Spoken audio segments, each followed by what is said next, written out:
Artis Traver, Traver Maramisa, aka Traver the One.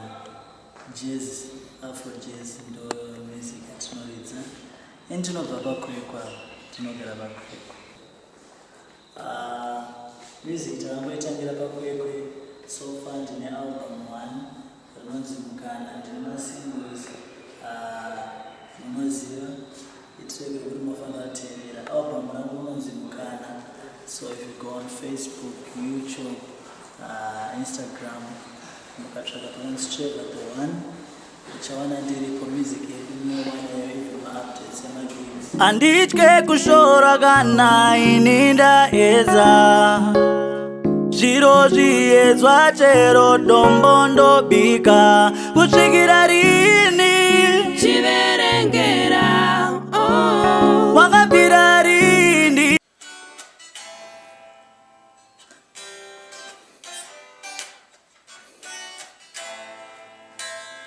Pakuda imi ndiri ndega ndakoniwa, zama zvakana chandabata chinoshowa. 2024 is a year randakagadzira tunhu twakati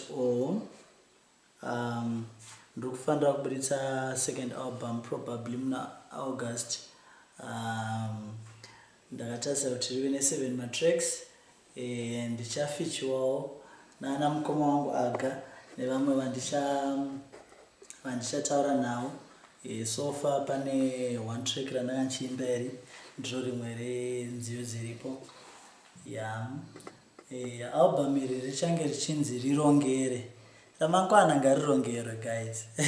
Hafaniri kungorarama asina kurongera.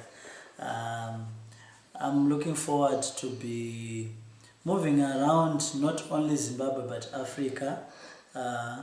Toda kumbotenderera ikoko music yedu isvike kure.